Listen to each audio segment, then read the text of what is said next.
Hello à tous, ici Claire Laplace. Je vous souhaite la bienvenue dans La Boussole, le podcast des parcours qui ne perdent pas le nord. Parce qu'il faut parfois changer ses habitudes, je vous propose une série de 8 épisodes consacrés à des entrepreneurs de la région qui ont tous en commun d'avoir créé récemment leurs entreprises et d'être accompagnés par différents incubateurs de la métropole lilloise. C'est une exploration de leurs projets, de leur quotidien et des défis auxquels ils sont confrontés que je vous propose de vivre. Comme à chaque fois, si vous aimez ce travail, dites-le moi sur Apple Podcast, en attribuant à La Boussole une note 5 étoiles et en laissant un commentaire. C'est ce qui permet au podcast d'être visible. Cet épisode est le dernier de notre exploration entrepreneuriale. Et c'est un grand plaisir de partager avec vous ma conversation avec Brigitte Bayard, fondatrice de Raconte-moi un chocolat, qui propose une box de chocolat noir premium sous forme d'abonnement, ainsi qu'un e-shop de chocolat d'exception à découvrir sans modération.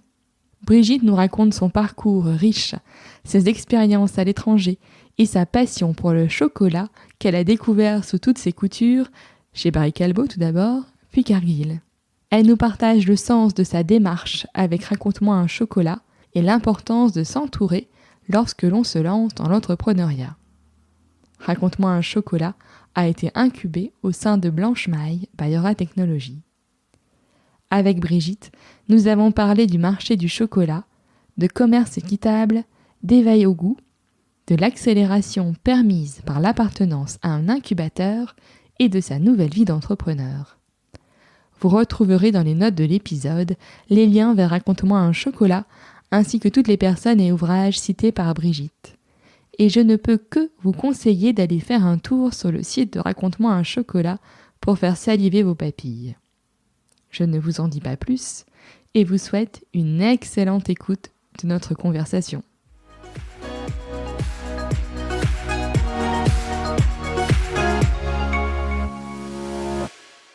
Bonjour Brigitte. Bonjour Claire. Je te remercie d'avoir accepté mon invitation dans La Boussole. Alors Brigitte, tu as fondé Raconte-moi un chocolat, qu'une amie m'a fait découvrir, Ingrid pour ne pas la citer. Donc c'est une box de chocolat sur abonnement qu'on peut soit s'offrir à soi-même, soit offrir à d'autres, mais aussi un e-shop de chocolat. Mais on aura l'occasion d'en parler plus longuement. D'abord, si tu es d'accord, je voudrais qu'on revienne un peu sur ton parcours.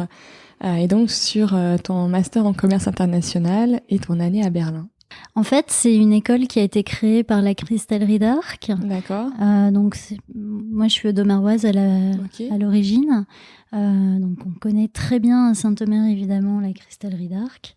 Je trouvais la démarche intéressante qu'une entreprise crée son école pour justement répondre aux besoins que peut avoir une entreprise dans leurs cadres commerciaux et marketing. Ils se sont aussi associés avec l'EDEC pour préparer justement les programmes plus éducatifs. Et il y avait à l'époque un parcours de stage très dense. D'accord. Et puis cette année à l'étranger. Donc aujourd'hui, ça nous paraît tout à fait normal, hein. Mais il y a quelques années maintenant, 20 ans, ça l'était moins. Ça l'était beaucoup moins. Et en fait, on a tous quand même fait depuis des très beaux parcours. On a une expérience pour la plupart d'entre nous qui est très internationale, justement grâce à ce parcours dans cette école. Ok. Et donc, juste avant de démarrer l'enregistrement, on parlait de Berlin et de ce choix que tu avais fait pour cette année à l'étranger. Qu'est-ce qui t'a poussé à choisir la ville de Berlin ? Donc, en 94, du coup, donc quelques années après la chute du mur. Comme je te disais, le choix pour l'allemand était assez évident parce que c'est une langue qui permet de te démarquer comparé à l'anglais qui était ma première langue. C'est une langue aussi que j'aime beaucoup. Et ensuite, dans le choix de la ville, Berlin, c'est quand même une ville mythique qui, à l'époque, en 94, permettait d'être exposée à deux cultures. Donc, la culture que nous, on connaît un peu plus occidentale et puis la culture un peu plus soviétique. Oui. Hein, donc, très, très intéressant. Et puis, une ville en reconstruction totale. Donc, très intéressant. Et donc, cette année-là t'a beaucoup apporté. Énormément. D'ouverture, j'imagine, d'apprendre à vivre dans un pays différent du sien aussi. Tout à fait. Tout à fait. Moi, j'ai eu la chance d'avoir des parents très ouverts. Donc, déjà très jeune, j'étais partie à l'étranger, notamment aux États-Unis, tous les étés pour améliorer mon anglais. Mais c'est sûr que quand on part vivre pendant 1 an, faire des études à la fac en allemand, c'est un peu plus impressionnant parce qu'on prend son indépendance forcément, parce que le niveau de langue qu'on a est pas forcément celui d'un natif en fac. Donc et puis on rencontre des gens incroyables et c'est tout est on compare un peu chaque chose avec son quotidien en France. Et on se rend compte qu'en fait, il n'y a pas forcément une manière de faire les choses. Il y a plusieurs façons de faire les choses, justement. C'est ça qui est enrichissant, surtout quand on part vivre à l'étranger, de voir d'autres façons de faire. Et puis des rencontres très, très originales, incroyables. Ouais, surtout, j'imagine, à ce moment-là, Berlin, ça devait vraiment être quelque chose. Enfin, la ville devait être en plein bouillonnement. Alors, pour une jeune étudiante, en plus, ça devait être assez formidable. Oui, très belle époque. Oui. Très, très intense, effectivement. Oui, vraiment une culture très différente entre les Allemands de l'Est, les Allemands de l'Ouest. J'étais avec des Allemands de l'Est, notamment en cours, qui eux avaient dû aller à l'armée pendant 3 ans. Donc déjà, il y avait de par le système scolaire allemand, les Allemands sont plus âgés en fac que nous. Donc une maturité un peu plus importante. Et quand ils sont de provenance de l'Est, ils ont en plus fait 3 ans d'armée. Ah oui, donc... Il y a un sacré décalage avec nous. Et puis aussi une ouverture vers l'alternance et l'apprentissage beaucoup plus forte que nous. Donc on est avec des gens qui sont déjà pratiquement des professionnels, qui sont à la fac à côté de faire un travail en entreprise. C'est vraiment très très différent. C'est un autre système rien à en voir. soi. Oui, c'est sûr. Et donc après, une fois que tu as ton master, donc tu occupes différents postes, donc plutôt sur la partie marketing. Et si tu es d'accord, je voulais qu'on parle de tes 2 expériences principales. Très bien. Barry Callebaut, donc là, ça a été, où tu as été pendant 4 ans. Est-ce que tu peux nous parler un peu de ce que tu y as fait, de ce que ça t'a apporté pour la suite de ton parcours ? Oui. Donc... j'ai rejoint le groupe Barry Callebaut, juste pour préciser, il s'agit du numéro 1 dans le monde du cacao et chocolat dans le monde. C'est une société qui est pas forcément très connue du grand public. Ouais, avant de te rencontrer et de préparer notre entretien, je ne connaissais pas du tout. Je suis pas surprise. C'est une marque une société qui n'a pas de marque consommateur, donc assez peu connue, et qui néanmoins couvre l'ensemble du marché de la chocolaterie. D'accord. Donc en fait, leur métier, c'est d'acheter des fèves dans le monde entier, de les transformer en recettes de chocolat, notamment en chocolat. Ça peut être aussi de la poudre de cacao ou d'autres produits. Et donc sur la partie chocolat, fournir des recettes de chocolat différentes à toute la profession. Donc ça peut aller du boulanger du coin, d'accord, qu'il va fournir par un réseau de distributeurs, à la multinationale qui va faire des glaces enrobées de chocolat, par exemple. D'accord. Ouais, donc que tout le monde connaît. Et donc, tu as été à Paris et à Londres pour eux, c'est ça ? T'as changé t'as fait 2 villes ? En fait, j'étais déjà à Londres quand j'ai été contactée pour ce poste. Donc j'ai déménagé à Paris pour prendre un rôle de ce qu'on appelle Global Marketing Manager, Global Brand Manager. Mon rôle était de...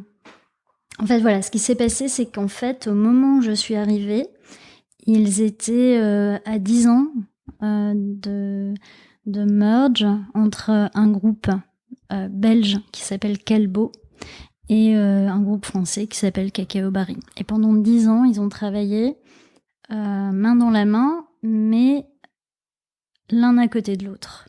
D'accord. Et avant que j'arrive, la société s'est dit, bon, on va arrêter tout ça parce qu'il faut quand même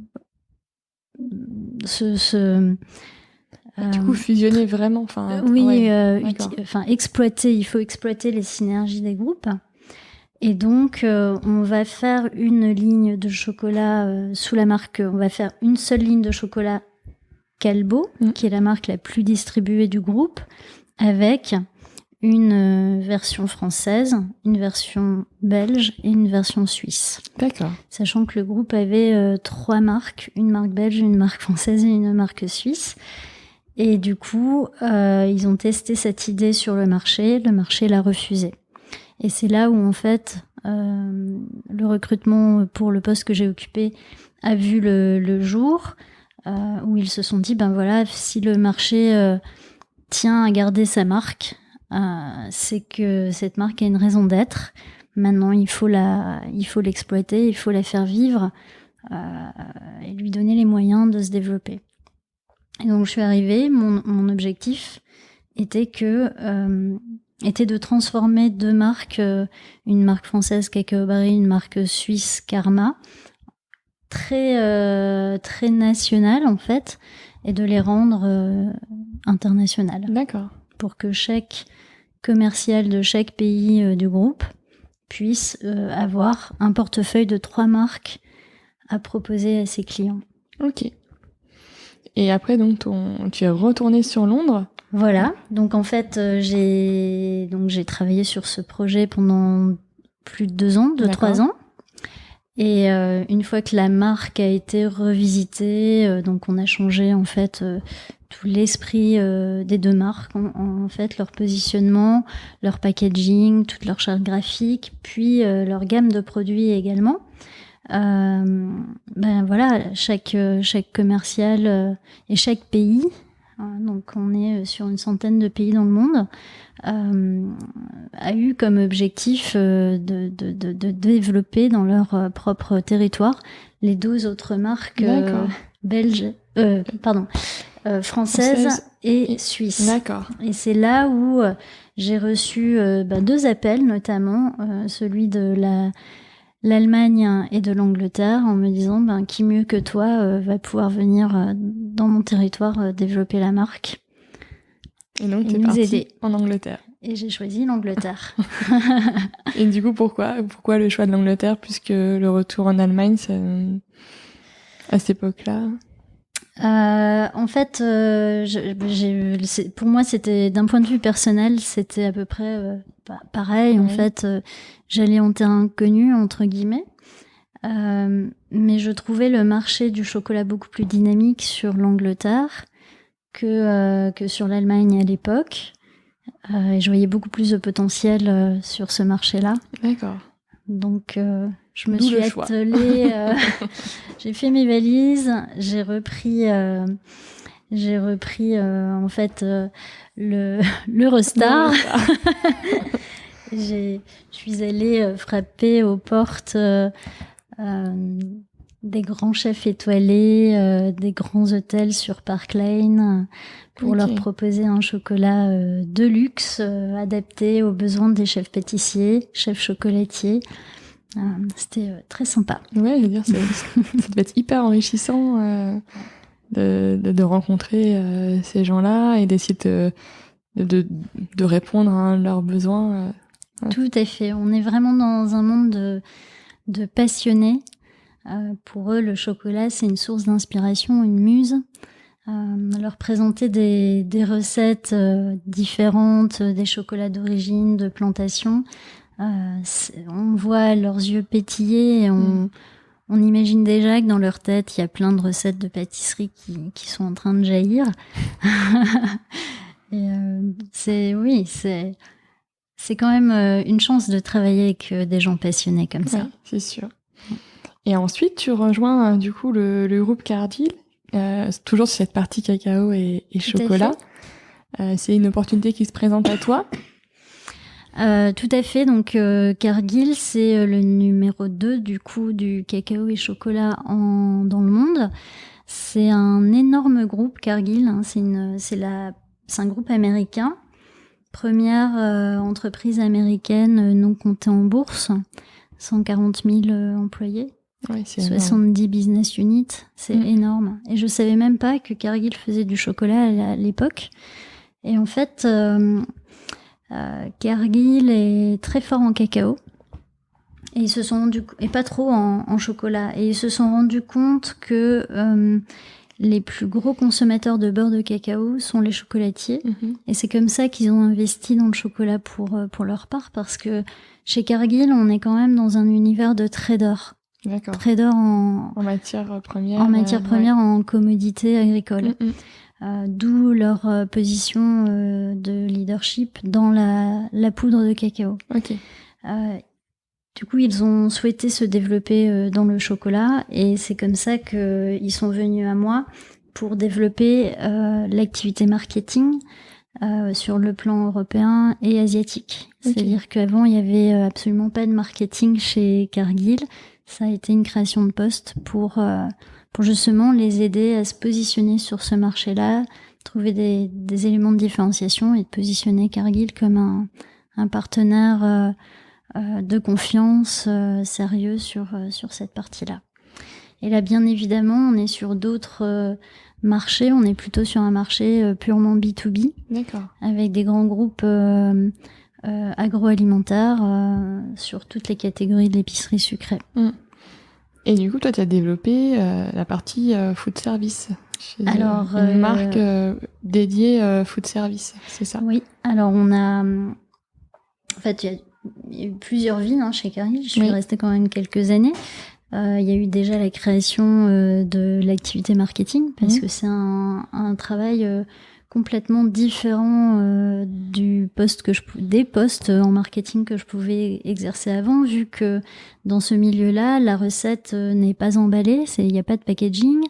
La recette appartient très souvent aux clients. Du coup, en fait, on est plus dans le service que dans le produit finalement. Plus dans le corporate aussi, institutionnel, et la relation B2B que dans le produit, même si l'innovation reste très importante. Donc ça a été un parcours où il y a eu énormément de travail sur les besoins marketing, les besoins du marché, le développement de l'innovation. Puis ensuite, on a fait 2 rachats de sociétés et un des rachats a engendré la création justement de ce nouvel business model qui était le food service. Ok. Donc c'est vrai qu'au bout... Nouveau marché. Et comment ça se passe, cette entrée sur un nouveau marché? Donc c'est un marché qu'on a hérité de ce rachat. D'accord. C'est assez compliqué. Il y a beaucoup de questions à se poser. Finalement, on pourrait se dire super, nouvelle opportunité, on continue. Mais en fait, il faut que la mayonnaise aussi puisse prendre en interne. Et il y a beaucoup de choses à structurer pour faire en sorte que ça puisse fonctionner, justement. Ouais. Ce sont vraiment 2 métiers différents. Ça demande aussi des forces de vente aussi dédiées et différentes. On ne peut pas forcément vendre du chocolat à un industriel et dans le réseau du food service, ce ne sont pas les mêmes types de clientèle. Donc, beaucoup de réorganisations aussi sont nécessaires. Et donc, tu as finalement travaillé dans 2 très grands groupes. Et qu'est-ce qui fait qu'à un moment, tu te décides de créer, raconte-moi un chocolat, comment ça germe dans ton esprit, l'envie d'entreprendre? Alors, mes 2 parents sont tous les 2 entrepreneurs. D'accord. Donc moi, j'ai baigné toute mon enfance dans une ambiance familiale très travaillomane, on va dire, et très entreprenante. Pendant très longtemps, je me suis dit, c'est exactement ce que je veux pas faire. Parce que je voudrais avoir des vacances, des week-ends, mes soirées. Donc, je vais travailler dans un grand groupe. Et en fait, je pense que on a quand même une mentalité quand ses parents, voilà, son modèle familial et dans l'entrepreneuriat, mine de rien, ça laisse des séquelles. Donc oui, ça dynamise aussi. Je pense qu'il y a un peu un terrain familial qui a poussé à ça. Par ailleurs, il y a enfin, bon, chaque histoire d'entrepreneur est différente. Pour ma part, je me suis pas levée un matin en me disant voilà, je vais faire ça, demain je me lance, demain je suis entrepreneur. Non. C'est quand même rarement le cas. Ouais, surtout quand on a été salarié, c'est quand même une démarche qui doit être mûrie. Ça se fait pas du jour au lendemain, en tout cas. En tout cas, je le conseillerais pas. Ça, c'est un peu dangereux. Tout à fait. Et même pour l'idée, c'est quelque chose qui... c'est une multitude de petites choses qui, au final, ont fait naître Raconte-moi un chocolat. Pour ma part, je commençais à être un petit peu frustrée de ne pas faire de digital dans mon métier, sachant que le métier de marketing a complètement changé avec l'apparition du digital. Or, moi, je faisais beaucoup de marketing stratégique et dans un milieu très industriel, donc où le digital avait très peu de place, parce que finalement, je travaillais beaucoup dans l'innovation, le développement de recettes de chocolat. Peu de place pour le digital et je me suis dit, moi j'ai un peu l'impression de passer à côté une 3e révolution en fait qu'on est tous en train de vivre à notre niveau, même au niveau personnel, et j'ai pas envie de rater de passer à côté. Et de passer à côté de ça. Donc je me suis formée en transformation digitale des organisations à l'EM Lyon. Oui. Où justement on aborde tous les principes et tous les nouveaux concepts autour du digital, donc l'intelligence artificielle, le big data et tout ça. Et ça, c'était en formation continue, c'était ou c'était vraiment un temps plein comment t'as réussi à insérer ça dans ton activité en parallèle? Je m'y suis pas mal dédiée en fait. D'accord. Je m'y suis pas mal dédiée. Après, on peut le faire aussi à côté d'un travail, mais c'est très compliqué. Oui. Ouais. Et en fait, en faisant cette formation, petit à petit, j'ai commencé à avoir cette idée. Je me suis dit, il me faut un projet sur lequel je peux appliquer tous ces concepts et voilà, et façonner un petit peu ce digital dont j'entends parler maintenant tous les jours. Donc ça a un petit peu influencé les choses. Et par ailleurs, à côté de ça, voilà, j'ai 15 ans d'expérience en chocolat. À chaque fois, je faisais déguster des chocolats à mes amis où je parlais de mon travail autour de moi et les gens étaient toujours très surpris. Et moi aussi, du coup, parce que je me dis, c'est quand même incroyable qu'un produit que tout le monde achète dans son panier de manière hebdomadaire soit aussi peu compris, en fait. Oui, qu'est-ce qu'il y a derrière ? Comment c'est fait même ne serait-ce que les différents types de chocolat, au final, on a très très peu d'informations, où on n'a pas finalement autant accès à des bons chocolats que ça, alors qu'il y a vraiment une demande pour ça, justement, et que voilà, d'expliquer l'origine de la fève, les différents types de fèves, les différents types d'origine, de faire goûter des chocolats avec des terroirs différents. Le retour de mon entourage était toujours hyper enthousiaste et très passionné. Mais c'est vrai que derrière, l'offre est difficile à trouver, en fait. Même chez un chocolatier, parce qu'un chocolatier artisan ne fait pas son chocolat lui-même. Il va justement se fournir chez un Cacao Barry, un Calbo, une marque de ou un Valrhona, qui, eux, fabriquent le chocolat depuis la fève. D'accord. Et ce métier de fabriquer une recette de chocolat, elle est faite soit par des très gros, il y a très très peu de grandes sociétés comme Barry Callebaut, Cargill, Valrhona, c'est moi, il y en a quelques-uns, mais en fait il n'y en a pas 10. Oui. Et ensuite, voilà, maintenant aujourd'hui on a une tendance pour des petits artisans qui vont faire ce qu'on appelle du bean to bar. Donc ça c'est vraiment le top du luxe du chocolat aujourd'hui, où on a des petits faiseurs qui torréfient les fèves et qui fabriquent du chocolat, mais sur des tout petits volumes. Donc D'accord. On est vraiment sur des chocolats très rares. Et donc, tu te lances, tu te fais accompagner, je crois que tu es dans un incubateur. Exactement. Du coup, l'idée m'est venue en mettant un peu tous ces petits éléments les uns avec les autres, de créer Raconte-moi un chocolat, qui est donc une box mensuelle de chocolat noir autour d'un voyage initiatique. Donc chaque mois, on fait découvrir un sujet autour du chocolat et donc on exploite ce sujet, on explore ce sujet avec 3 tablettes sélectionnées en fonction du thème. Pour faire ça, j'ai contacté Euratechnologie sur l'incubateur de Blanche Maille qui est dédié au e-commerce pour rejoindre leur parcours d'incubation. Donc on passe un jury. Donc en fait, moi tout s'est assez bien enchaîné. J'ai terminé le M Lyon, j'ai fait posté ma candidature pour Blanche Maille Euratech. J'ai été sélectionnée, j'ai enchaîné. Je me suis en parallèle formée à l'entrepreneuriat. C'est aussi un vrai métier. Oui. Donc, je me suis rapprochée de la BGE, qui elle, forme plutôt sur toute la partie administrative et financière, je dirais, et de montage aussi de projets.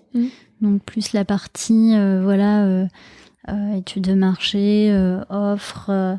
la partie financière pour et ça, administrative. La BGE fait un beau travail. Enfin, j'en ai parlé avec plusieurs de mes invités. Il y en a pas mal qui ont été accompagnés par la BGE, notamment sur cette partie-là, qui est pas forcément une partie qu'on maîtrise le plus et qui est quand même essentielle pour que les débuts, en tout cas, de la création d'entreprise se passent bien. C'est ça, c'est exactement ça. En fait, c'est hyper important d'avoir une sorte de checklist, un peu de parcours pour valider en fait les gros milestones du projet. En fait, est-ce que j'ai un marché, est-ce que je suis au bon prix, est-ce que mon mix est bon, mais derrière, est-ce que à la fin mon PNL est positif, est-ce que je peux en vivre, est-ce que j'ai pensé à tout, est-ce que j'ai la bonne assurance, et tous ces éléments où en fait, en tant que cadre dans une vie d'avant, moi mon métier c'est marketing, donc forcément développer un concept et le positionner sur un marché et estimer les ventes que ça peut générer, c'est mon métier, ça me pose aucun problème. Néanmoins, la partie création d'entreprise, recherche de financement, prévisionnel, ce ne sont pas des choses auxquelles on est confronté dans une entreprise, parce qu'on a la chance d'avoir une structure qui nous demande tout simplement de faire un projet rentable, point. Et ça change tout quand on crée sa propre société. C'est sûr. Et comment financièrement tu t'es fait accompagner ou pas forcément, ou t'as réussi sur tes fonds propres à lancer Raconte-moi un chocolat? Alors j'ai lancé en plusieurs étapes, on va dire. J'ai commencé à faire un crowdfunding avec Ulule. D'ailleurs, la BGE a un partenariat avec eux. Donc, ça permet d'avoir quelques petits avantages d'accompagnement un peu VIP. Cette campagne a permis déjà d'atteindre de tester un petit peu l'activité déjà, voir un peu si ça prend ou pas. Ensuite, ça a eu quelques répercussions presse qui ont permis aussi de lancer déjà les premières commandes et de la première visibilité, de la première notoriété. Par rapport à mes fournisseurs, mes premières commandes étaient tout à fait honorables, on va dire, en termes de quantité. Ça permet aussi d'être un peu prise au sérieux sur des quantités tout à fait correctes. Donc, et le dernier point, qui n'est pas des moindres, ça permet aussi d'être visible et de prendre des ventes sans avoir de site internet. Et ça, quand on est dans le e-commerce, c'est pas négligeable.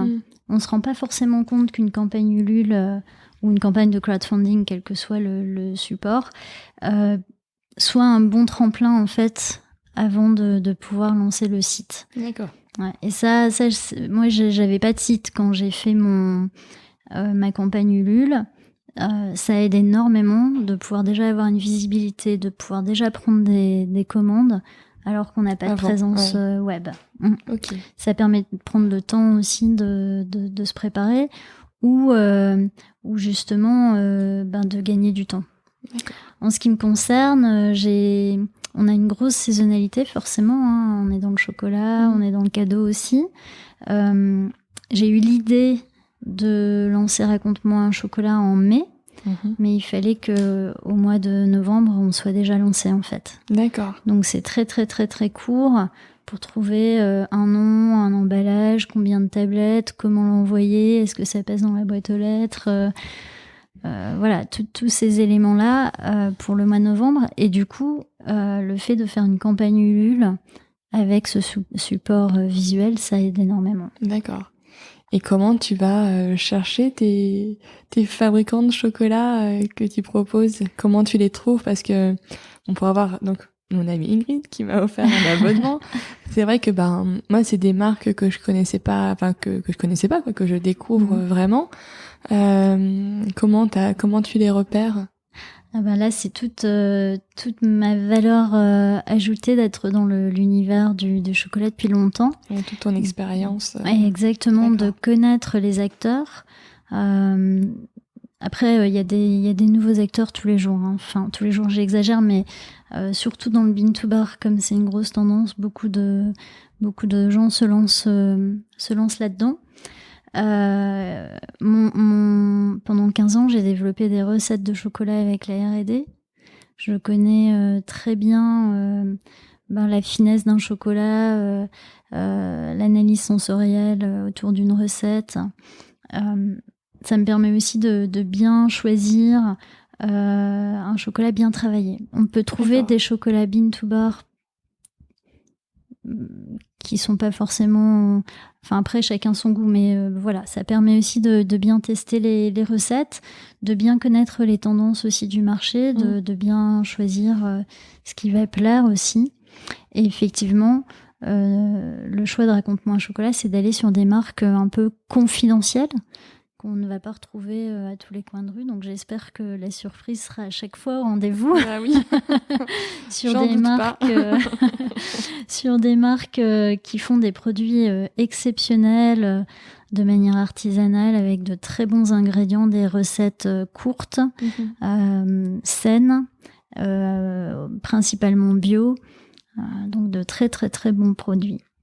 Et j'avais vu aussi, quand on reçoit les chocolats, c'est dans un beau petit pochon en toile de jute. Mais de toute façon, je mettrai des photos encore pour le podcast. Donc il y a ce beau pochon, et surtout ce que je trouve hyper intéressant, c'est le petit livret où avec la démarche, l'histoire de ce chocolat, comment il est produit. Je sais qu'en plus pour toi, il y a un aspect équitable, pour que la production respecte aussi les personnes qui produisent le chocolat.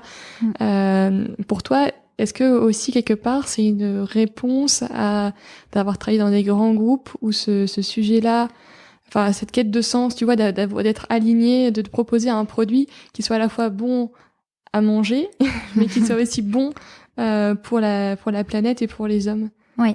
Alors pour moi, je vais déjà parler du petit livret. Oui. Effectivement, le livret, il est important parce que c'est toute l'expérience de Raconte-moi un chocolat, c'est-à-dire qu'on souhaite raconter le chocolat pour mieux le savourer et justement faire découvrir un peu les coulisses de ce produit magnifique qu'on connaît pas assez. Oui. Et donc, par exemple, le mois dernier, on avait fait découvrir 3 différents types de chocolat noir. Donc, on avait présenté un chocolat classique, qui est donc un mélange de fèves, qui est très, très bien travaillé, très équilibré, excellent. Mais sur lequel on ne connaît pas le pourcentage de cacao, ni la provenance des fèves. Et c'est pas que c'est pas bien, c'est que c'est comme ça. Et c'est la plupart des chocolats qu'on consomme dans le commerce. Ensuite, on a présenté un chocolat d'origine Cuba, 70% de cacao. Donc là, on commence à expliquer un petit peu les différences quand on entre dans un chocolat où le chocolat a été fabriqué avec des fèves d'un seul pays. Et là, on va commencer à savourer l'ensemble des aromatiques de ce chocolat-là. D'accord. Pour enfin arriver sur un bean to bar, qui est ce que j'ai expliqué tout à l'heure. Ces chocolats qui sont fabriqués de manière totalement intégrale par le même chocolatier torréfacteur, depuis la fève, en très petite quantité, puisque ce sont des petits acteurs en général. Donc voilà. Chaque mois, le thème change pour raconter justement une autre facette du chocolat. Par rapport à la partie responsable, durable du projet, alors il y a énormément. Nous, on est très sensible à ça, ayant travaillé pour des très gros groupes où justement on a énormément de programmes pour le développement durable et avec d'énormes moyens pour le faire. C'est certain que c'est quelque chose sur lequel je ne peux pas passer. Oui. Donc tous nos chocolats sont durables, équitables. Après, c'est un sujet en soi. Hein. Franchement, c'est très compliqué. Et souvent, on fait un peu parfois l'amalgame. Mais par exemple, là, le mois prochain, j'ai une super sélection avec des marques très engagées. Donc aujourd'hui, on connaît le développement durable de plus en plus. Hein. C'est People, Profit, Planet. Donc une rémunération des planteurs juste. Là, quand on est dans du bean to bar, par exemple, les chocolatiers vont acheter directement les fèves auprès des planteurs. Donc on est dans du direct trade. Alors qu'en général, les fèves sont achetées plutôt sur le port ou auprès de coopératives. Donc là, on est encore sur une chaîne un peu plus réduite. Ça ne veut pas dire que par ailleurs, le chocolat en est moins cher. C'est même plutôt l'inverse, parce que les fèves achetées sont en général 10 fois plus chères qu'une fève classique. D'accord. Exportée. Ok. Parce qu'il y a aussi les fèves non exportées. Ils sont encore moins chères, mais là, on est quand même sur des fèves très très chères en bean to bar. Ce qui donne des coûts à la tablette aussi très élevés. En tous les cas, donc on a des produits très responsables en haut de la chaîne, donc des chocolats. On a des initiatives pour aussi aider à la reforestation. Donc pour une tablette consommée, on replante un arbre. Oui. On peut avoir aussi des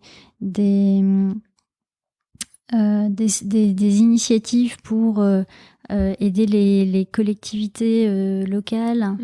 Donc il y a énormément de choses qui se font.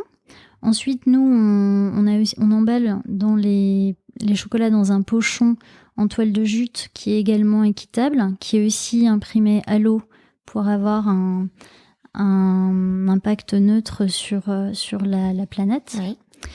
Et on fait travailler des personnes en situation de handicap qui travaillent dans une ESAT pour la préparation des commandes. Oui, donc sur toute la chaîne, on essaye d'avoir une politique très responsable. Okay.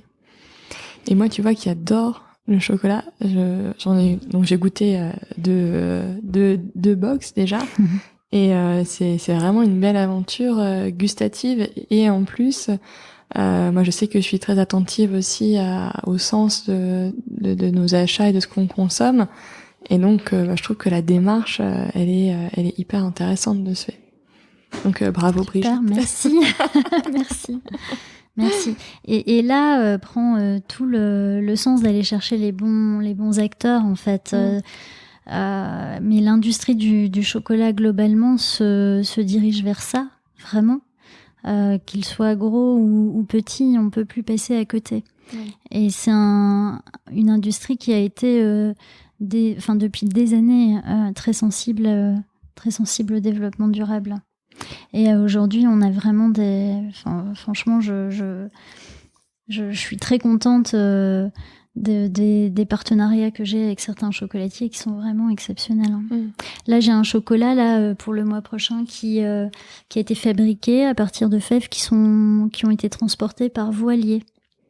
Waouh. Ouais, ça a mis un temps incroyable à arriver, évidemment, mais 0 émission de carbone. Neutralité carbone. Ouais. Donc l'innovation, elle est partout, en fait, et elle va dans le bon sens. Et en plus, moi, je crois que tu arrives aussi à faire connaître Raconte-moi un chocolat, parce que là aussi est tout l'enjeu, c'est de se faire connaître. Je crois que tu as eu quelques passages télé sympas, il me semble. Non, t'as pas eu un truc genre télé matin ou des trucs comme ça? Ah oui. Oui, alors ça c'est plutôt une opportunité grâce à l'incubateur. D'accord, ok. Où effectivement on est passé sur Télématin, mais parce qu'on est dans l'incubateur Blanche-Maille. Voilà. Ok. Et après tu développes petit à petit la communauté. C'est vrai que c'est ce que permettent les réseaux sociaux, de développer une communauté qui partage les mêmes valeurs que toi finalement sur la marque. Et ça, comment tu fais pour la fédérer autour de Raconte-moi un chocolat? Alors nous on invite, alors on essaye de créer beaucoup d'interactivité. Oui. Là récemment on a créé donc une vidéo sur YouTube où les gens peuvent voir comment déguster son chocolat. Et je les invite aussi à proposer d'autres sujets de vidéo qu'ils souhaiteraient voir abordés sur un thème, bien sûr, autour du chocolat. Et sur les réseaux sociaux, notamment Instagram, beaucoup de nos clients prennent en photo leur box dans leur environnement et en train d'être dégustés. Donc c'est assez sympa. Et comme ça, on entretient justement une relation, un contact en fait. Et comment tu envisages la suite de Raconte-moi un chocolat parce que quand on passe, c'est vrai que par des incubateurs, souvent c'est quand même, et qu'on est validé en tout cas par un incubateur, c'est parce que son projet est ce qu'on appelle scalable dans le langage start-up, mais en tout cas qui peut du coup grandir, qu'il a une stratégie finalement de croissance. Et toi, comment tu vois les choses sur cet aspect-là? Par rapport au développement de Raconte-moi un chocolat, écoute, là on a très très bien démarré sur la première année, donc c'est des résultats très encourageants. On a aussi fait un test de chocolat à l'unité, donc en vente sur la e-boutique. Oui. Qui a très très bien fonctionné, donc on a bien compris que c'est ce que voulaient nos clients, donc on le développe davantage là à la rentrée pour que un chocolat que vous avez découvert dans un des pochons et qui vous a particulièrement plu, vous pouvez vous réapprovisionner sur le site. D'accord. Donc ça c'est aussi un développement à venir qui nous permet aussi d'inclure des recettes de chocolat au lait. Nous, on s'est basé que sur du chocolat noir dans le parcours de box, parce que justement pour appréhender, ressentir les différences de terroir d'une fève à l'autre, c'est plus facile. D'accord. Maintenant, on sait que la plupart des Français préfèrent le chocolat au lait. Donc du coup, on pourra retrouver des recettes de chocolat au lait aussi sur notre e-shop. D'accord. Et comment tu gères, je pense à ça, la partie stockage des tablettes de chocolat? T'as un entrepôt, comment ça marche? Alors, jusqu'à présent, on stockait pas grand-chose puisqu'on avait nos précommandes de box. On savait un petit peu vers quoi, quelle quantité. La quantité qui correspondait aux abonnements avec un petit peu de marge. Il y avait des abonnés en plus et après, ça tournait comme ça. Tout à fait. Là, maintenant, on commence à stocker pour le e-shop. Donc, on stocke à l'ESAT pour l'instant. Et moi, je garde aussi chez moi en cave à vin. Je te montrerai si tu veux. Un petit stock tampon en fait de nos gammes de chocolat qui permet de répondre rapidement aux commandes. D'accord. En attendant de voir l'activité grossir, pour l'instant ce sera pas scalable, ça, pour le coup, mais la solution de scalabilité, elle sera chez l'atelier avec lequel on travaille. Et pour toi, du coup, donc tu parles de la saisonnalité du chocolat un petit peu avant. Parce que donc, c'est vrai que les mois d'été, il n'y a pas de box, que voilà, il fait plus chaud. Est-ce que pour toi, par exemple, là, tu te dis que là, maintenant, avec ce que tu proposes sur le site, sur la possibilité d'acheter des tablettes de chocolat, est-ce que tu imagines une période de fin d'année plus intense? Comment tu vois les choses d'ici la fin d'année pour toi? Alors nous, on a beaucoup de projets là en Q4, donc de septembre à Noël, ça va être quand même très actif. On ouvre un partenariat avec Smartbox. On fait beaucoup de cartes cadeaux en fait, justement pour les fêtes. Et Smartbox a développé une section sur leur site suite au confinement qui s'appelle les expériences à la maison. Donc ils nous ont proposé d'être visibles sur cette section-là. Donc on a également un pop-up store qui va s'ouvrir bientôt chez MacArthur Glen à Roubaix pour les amis lillois. Qui sera déjà l'implantation sera courant mi-octobre, donc on s'y approche à grands pas, tout à fait. Et puis après, bien sûr, on a la campagne de Noël. Pour nous, c'est comme tous les e-commerçants, c'est une période très intense. Mais pour un chocolatier pour un chocolat, encore plus. Ensuite, les autres saisonnalités, on va être sur la Saint-Valentin, sur un petit peu Pâques, fête des mères, fête des pères. D'accord. Et en fait, oui, l'été, on ne souhaite pas livrer pour garder vraiment intacte la qualité des chocolats. En revanche, cet été, on avait mis en pause notre site et je pense que l'année prochaine, je le ferai plus parce que j'ai eu beaucoup de clients qui m'ont écrit pour faire des cartes cadeaux. Et du coup, pendant l'été. Du coup, il a fallu trouver une autre solution temporaire. Mais effectivement, le cadeau, finalement, n'a pas de saison. C'est juste la livraison du cadeau qui, du coup, est un peu décalée. Mais les cartes cadeaux est toujours d'actualité pour les anniversaires ou pour toutes les petites occasions à fêter, quoi. Et donc, pour le moment, Raconte-moi un chocolat, c'est juste toi? Est-ce que tu as d'autres personnes qui t'accompagnent, même sans être forcément dans Raconte-moi un chocolat? Comment tu gères toi? Est-ce que tu gères toi toute seule? Comment tu gères tout ça? Alors, pour l'instant, c'est moi toute seule, donc je suis la seule associée, si tu veux. C'est effectivement beaucoup de travail. Et aujourd'hui, du coup, je me fais aider par une jeune étudiante qui est en alternance chez moi, qui est étudiante à l'ISCOM, pour toute une partie du marketing. Par ailleurs, dans l'incubateur, on a un énorme réseau d'entrepreneurs, donc on s'entraide pas mal les uns les autres. C'est quand même une ressource très précieuse. Et j'ai aussi quelques...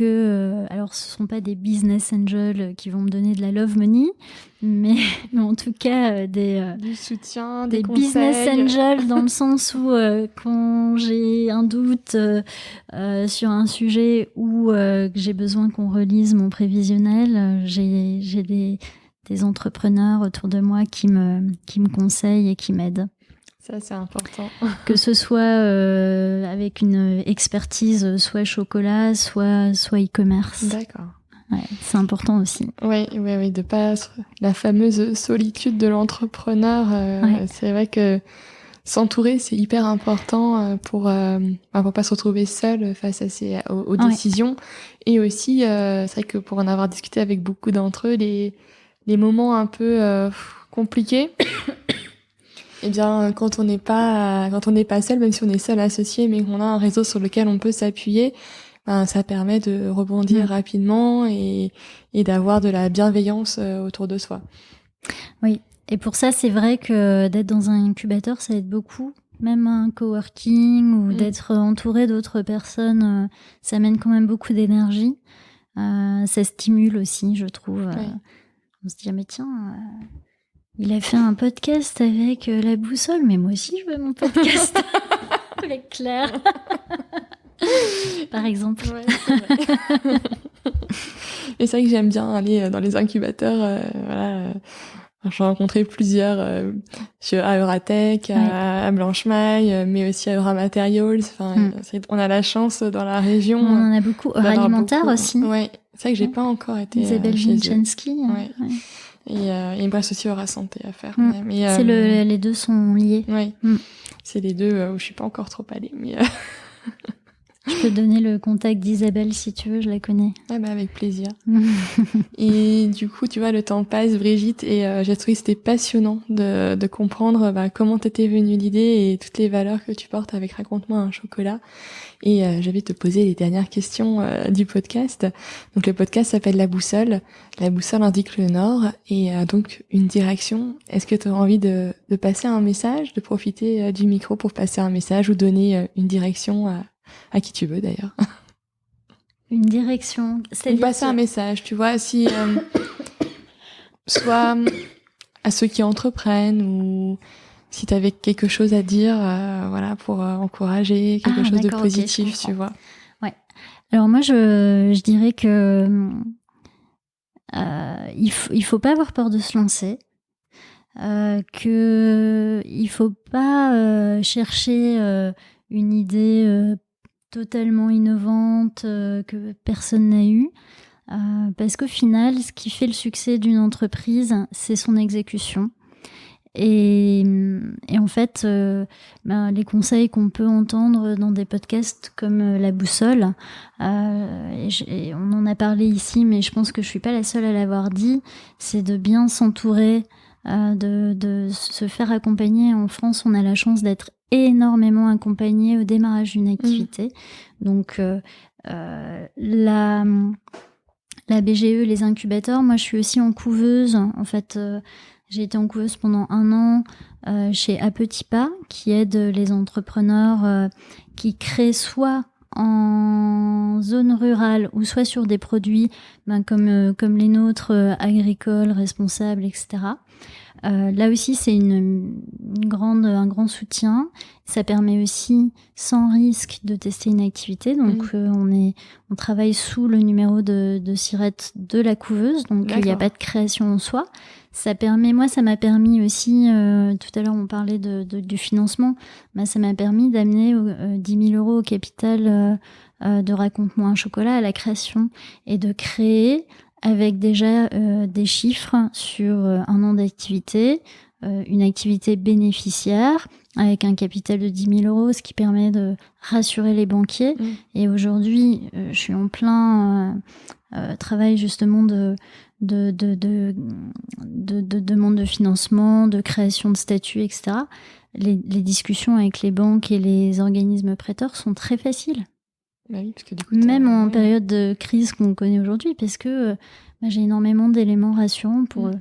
Oui, c'est sûr. Donc, lancez-vous, faites-vous entourer, BGE, incubateur, couveuse et bien exécuter l'idée.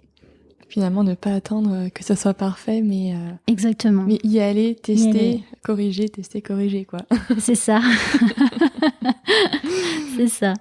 Comme ça, au moins, on voit des retours clients, est-ce que ça correspond ou pas, et comment on ajuste, plutôt que de trop attendre et de perdre de vue le client au final, quoi. Par exemple, très difficile de trouver un nom.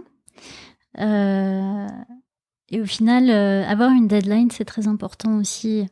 Donc moi, j'avais cette deadline du mois de novembre. J'étais conférencière au Salon du Chocolat. Il fallait que le site soit créé en ligne, qu'il y ait une identité des produits, etc. Donc, création de nom, très compliquée, comme beaucoup de gens.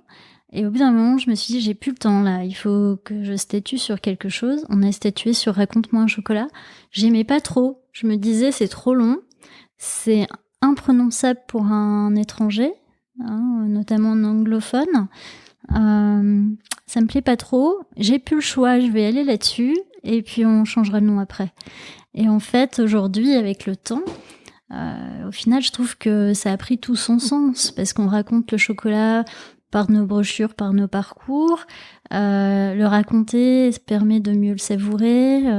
Et en fait, finalement, ça fait tout à fait sens dans le concept de Raconte-moi un chocolat. Et comme quoi, une idée qu'on pouvait avoir à un moment T, avec le temps, s'est montrée être tout à fait pertinente et on ne l'avait pas vu comme ça au début. Donc des fois, c'est vraiment de foncer et d'y aller et puis les choses se feront par la suite. Voilà. Et est-ce que tu as des rituels, des moments pour toi qui sont importants dans ta semaine, par exemple, dont tu as besoin et qui te font du bien? Voilà. En tant qu'entrepreneur, en plus, j'imagine que y a quand même la pression, les journées qui doivent être bien remplies. Et est-ce que tu arrives à te ménager du temps pour toi? Alors,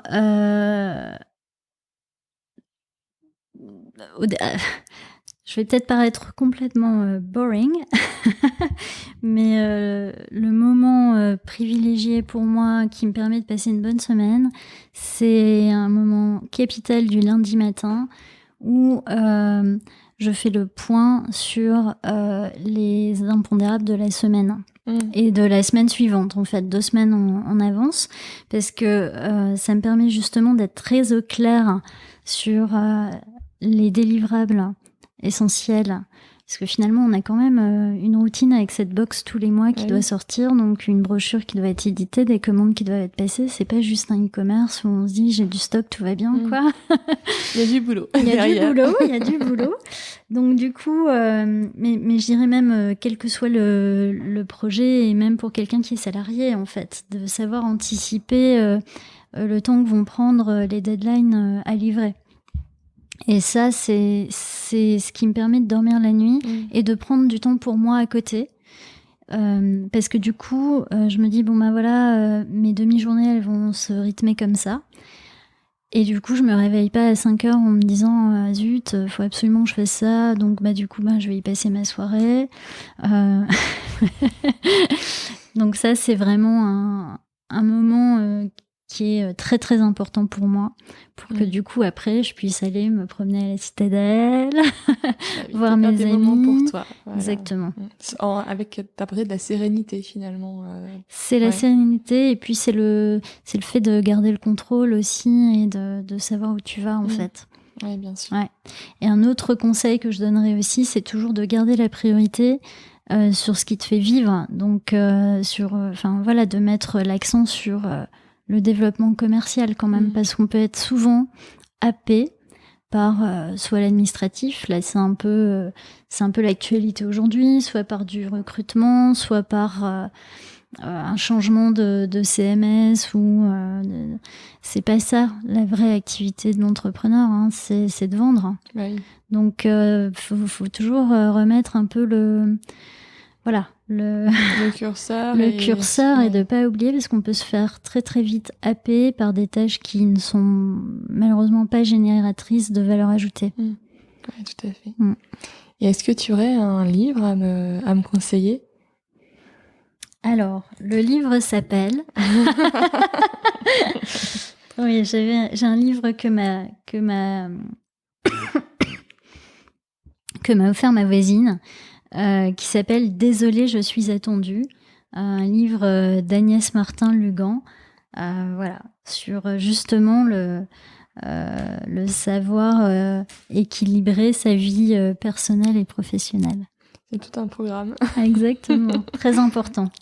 Très important. C'est un marathon d'être entrepreneur, c'est pas un sprint. Donc c'est très important de bien équilibrer ses piliers de vie, de savoir prendre du temps pour faire du sport, voir ses amis et se sentir bien. On sait aussi que on a des journées de fou, on switch 10 000 fois dans la journée de sujets et de compétences, notamment des compétences qui sont pas forcément toujours les nôtres. Et néanmoins, il faut quand même qu'on puisse se dire pourquoi je fais ça, non, ça en vaut le coup et je suis heureuse de le faire. Donc pour pouvoir garder ce niveau de satisfaction-là, il faut aussi savoir équilibrer ses piliers. Bien sûr. Est-ce que tu aurais un ou des invités que tu souhaiterais entendre à ce micro ? Alors, moi, j'ai plusieurs invités. Ah, trop bien.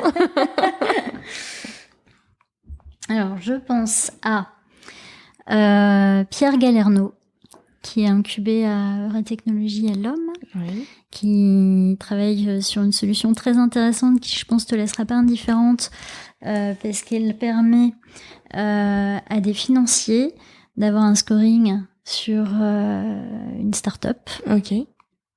Très important pour des levées de fonds. Essentiel. Et la gestion de risque. Et la deuxième personne, c'est une personne que j'avoue, je ne connais pas, mais qu'on m'a recommandée et qui me paraît être intéressante et j'aimerais bien connaître son histoire. C'est Peggy Ave, qui est passionnée de philosophie et a créé justement aussi un podcast qui s'appelle Simone et les philosophes. Alors vois-tu, tu es la deuxième à me la recommander. Donc je pense qu'il faut vraiment que je la rencontre. Donc ça devrait, à mon avis, ça va se faire. Super. Et ben en tout cas, je te remercie beaucoup Brigitte pour ton temps. Et puis je te dis à très bientôt autour d'un bon chocolat. Avec grand plaisir. Merci beaucoup. Tu es la bienvenue.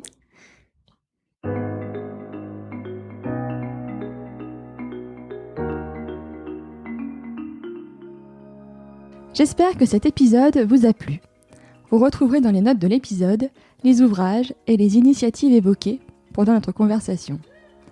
Si vous souhaitez me contacter ou échanger sur le podcast, n'hésitez pas à m'envoyer un mail à laboussolepodcast, tout en minuscules, tout attaché, @gmail.com. Je vous remercie et vous donne rendez-vous dans 15 jours pour un nouvel épisode de La Boussole.